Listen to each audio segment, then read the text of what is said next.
Hello and welcome back to Glorious Battle Diaries, Day 1. So in today's video I wanted to show you how the map looks like for our Glorious Battle. Once we've done that, I want to talk a little bit about world progression and lastly about dragon reinforcement skill, as I think these three things are important at this point of the event. So, like I mentioned in the previous video, we belong in the Scarlet faction and we are located at the bottom right corner of the map.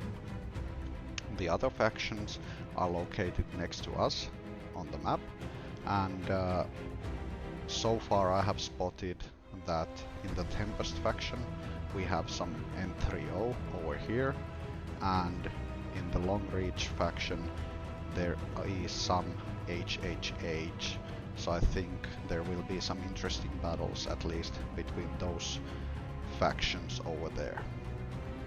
And as you can see, most of the map is still bubbled, so basically what we can reach so far are the two paths leading from our base, ending up for the medium merchant cities. And why our faction is looking like this at the moment is because at reset the map was opened and all these buildings without bubble can be reached. So basically we wanted to reach the medium military cities as soon as possible so that they start generating the war horns and marching bugles needed later on in the event. And the rest of the buildings we are going to capture later today so that we can get as many of our faction members participating as possible.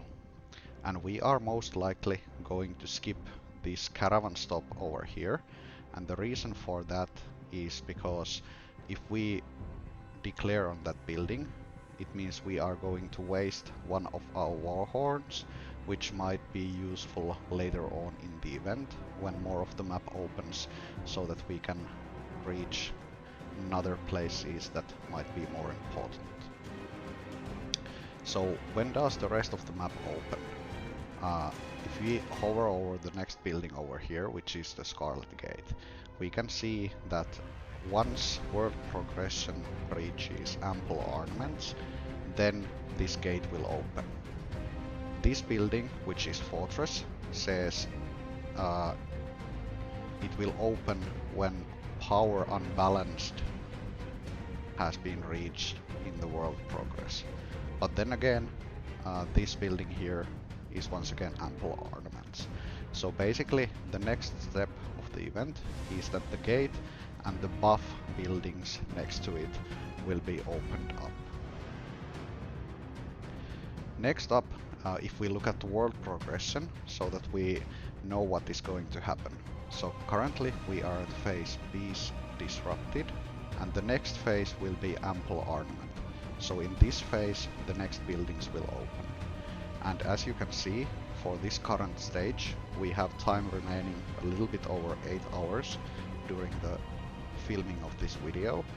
So the next reset we will reach ample ornaments, and then more of the map will open once again. And this same logic follows throughout the event.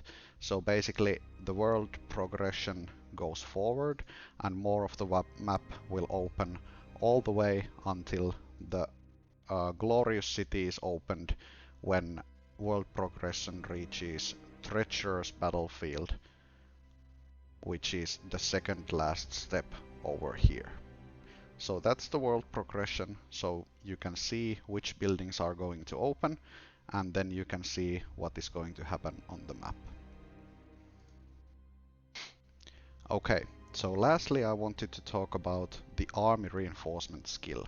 And why I talk about this now is because I think it is important to understand how good this skill can be in Glorious Battle. If we read the reinforcement ability, temporarily increase the quantity of your own troops by 10% when entering combat. Can add add up to 60,000 troops. So basically what this skill does is when you go to a battle, at the start of the fight you will gain 60,000 ghost troops. And this is obviously for skill level 9. For lower levels of the skill you can add less troops. But with the level 9 you can add 60,000 troops. And always in battle these 60,000 troops will be the first ones to die in battle. So basically what this means is when you are attacking NPC cities, the ghost troops will be first to fight. And if the NPC inside the building cannot deal more than 60,000 casualties for your troops, you will never lose any of your army in that fight. So basically with this skill you can tank the NPC buildings so that you don't need to take any real casualties inside the event, and therefore players who have this skill should be the first ones to arrive for the NPC fights so that your faction can take the building more easily. So these are the topics I wanted to cover in this video. Hopefully this will help you understand the event more, and in the future videos I will be giving you update on the map, especially once the map proceeds far enough for us to start fighting with other factions. Thank you for watching and see you in the next video.